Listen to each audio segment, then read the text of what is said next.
أعوذ بالله من الشيطان الرجيم بسم الله الرحمن الرحيم أفضل الصلاة وأتم التسليم على سيدنا وحبيبنا محمد وعلى آله وأصحابه أجمعين أما بعد السلام عليكم ورحمة الله تعالى وبركاته.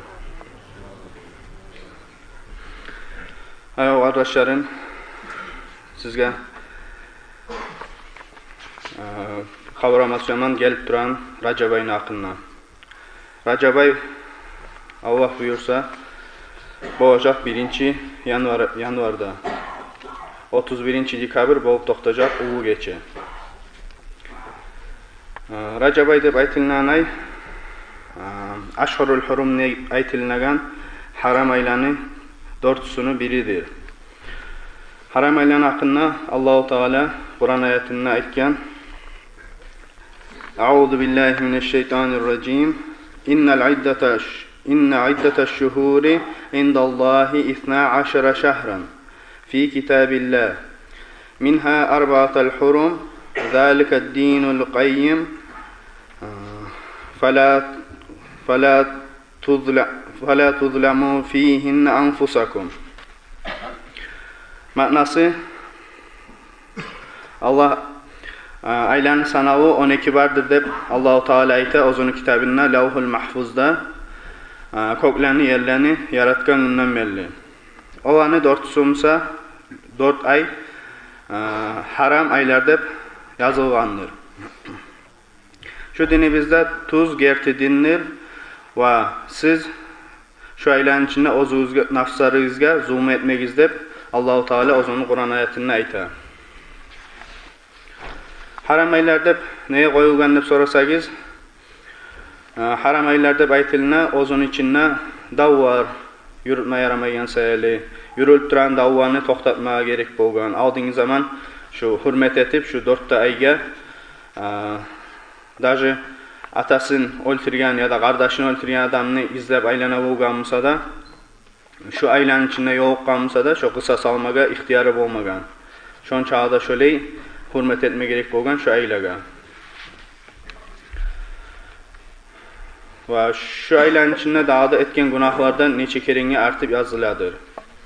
O'sha aylarga shu haram aylarda bu soat kelib turgan Racab oyining ichida gunohlardan, fitnalardan, erishmak, yavishmoqdan bek saq bo'lma tarixdir adam.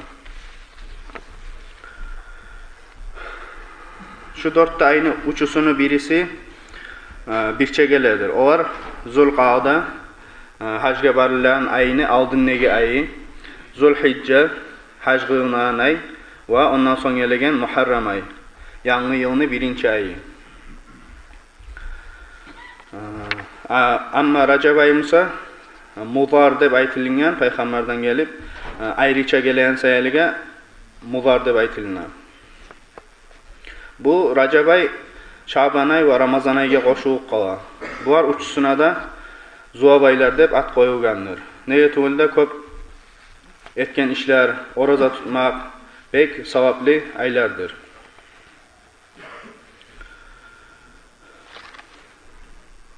Racab ay kelgandan so'ng payg'ambar sallallohu alayhi va sallam shulay duo o'qib bo'lgan. Allohumma barik lana fir Rajab va Sha'ban va ballighna Ramazon deb Allah'ım barakatli et bizga Racab ayini va Şaban ayında. Ramazan ayga bizim sağ selamet yetiştir deb shu duoni o'qib bo'lgan. Hadisda aytilgan kuyda payg'ambar aytadi: "Inna Rajab shahrulloh va Şaban shahri va Ramazan shahru ummati." Racab ay Allohning ayidir deydi. Şaban ayımsa meni ayindir deb aytgan payg'ambar sallallohu alayhi vasallam, Ramazan ay meni ummatime ayidir deydi. Allohning ayidir deb aytilgan Racab ayga nega tug'ildi? Allah o'zi bergan savoblarni shu Racab ayining ichida birgina bir Allah bilsa tugul, da'dan o'ylashib da bo'lmas. Bir hadislarga ko'ra Racab ayının içinde tutulgan rozalar 1. günün kim roza tutsa dey, gerçi hak yürekten şu adamın duası kabul olur dey. 2 gün roza tutkan adam Rajab ayının içinde. Savabların sanavı bitmesi çağı adamını darajasını götürerdi. Şon çağda kop savablar verirdi. Allahu Teala 2 gün oroza tutkan adamga. Kim 3 gün orozasını tutsa Rajab ayını bağlardan saklar, kıyamet gününün azaplarından ve Daccal'ın fitnasından saklar diye 3 gün kim oroza tutsa. 7 gün tutkan adamga cehennemni kapılarını beyitar diye. 8 gün tutkan adamga ise cennetni kapılarını açar. Kim 10 gün tutsa Allah suygan Lüboy duasına cevap verir deb aytilgan.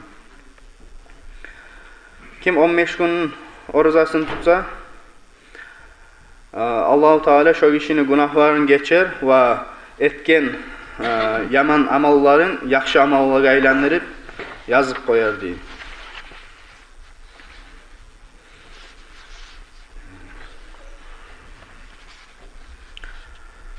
Daha da ayta turup Rajab ayının orozasının sıylığının hakkında cennette bir ozen vardır deyip atı Rajab deb aytilgan. Şu ozenni ağı aktır. Sütten nebek aktır deyip. Tatlisi ise baldan nebek tatlidir.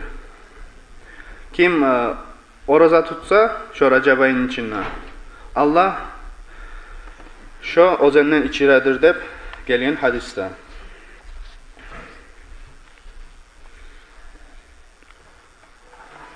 Anas degen Peygamber'in sahabi haber aytırıp gelgen. Bir gün Peygamber'in yanına bara turayimni. Yo'usta baraganna Muaz ibn Jabilga yo'q qaldimni. Oğar soradimni, qaydan kelesen? Ne aylanasan deb. O cevap bergen. Men Peygamber'in yanına bargan edim, Peygamber'in g'iriyindən chiqib kela turaman deb aytdi deyim. Son soradım ne var? Haber olganı boldum Peygamberni. Aytgani boldum, ne eshitding onu g'iriyindən deb. Eshitganimni shuvaydir deb aytgan.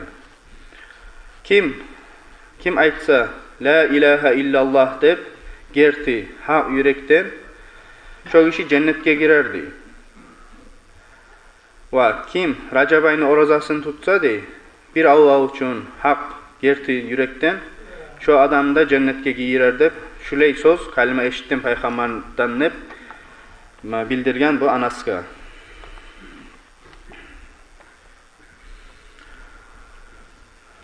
Bu Anas girip bardım deyip Peygamber'in g'iriyine. Şulay aytadi Muaz ibn Jabir yo'qqan edi, şulay aytdi deb eshitdim. Şu zat tuzmu deb soradim Peygamberga dey Anas ayta. Peygamber de tuz ayta deb cevap verip patverit etdi dey şu sözlerini. Görərsiniz kardeşlerim, neçik yengil zattır cennetke girmek için.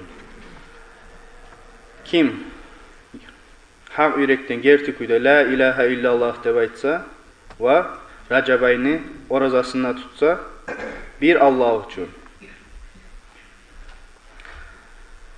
Baba oturup kanşta savvay orozanı tutsa ki savvay Rajab ayının orozasını tutsa yaxşı bolar.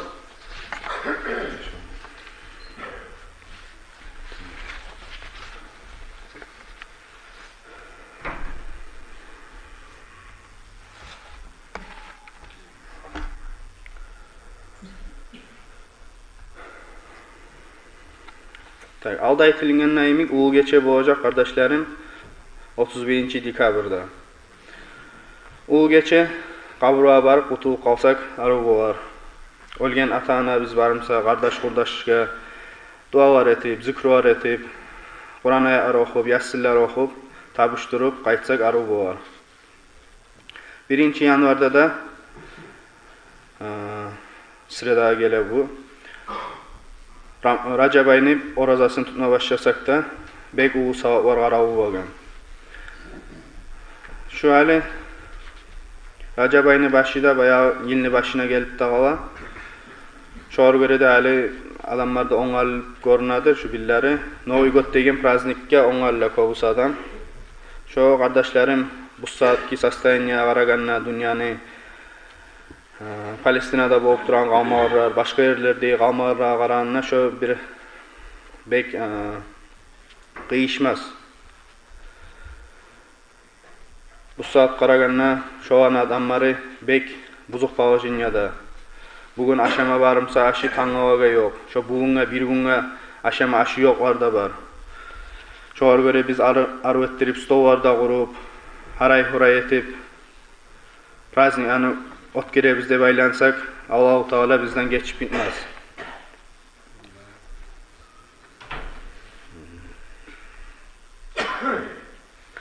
Şoğar göre de gelip duragan Racab ayında günahlardan praznik anı etip, günahlardan başlasak da arı olmaz.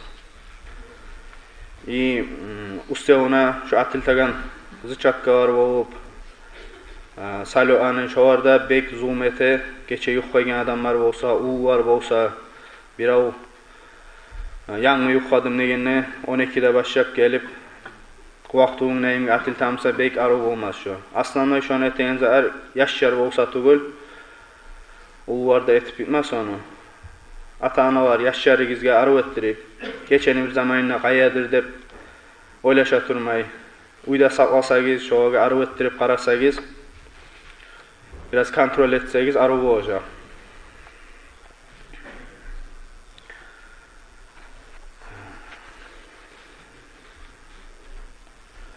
Allah kömek etsin ya, şu gelecek Racab ayında, Şaban ayında, Ramazan ayında arı ettirip, orazaların tutup, arı ettirip ot gelmegen.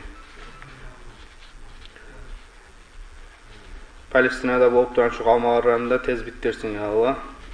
Assalamu alaikum ve rahmetullahi teala ve berekatuhu.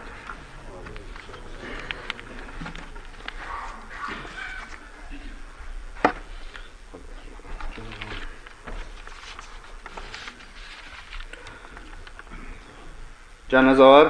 Kamilni uwan Abu Sufyan'a hazır olga janaza qilib kirib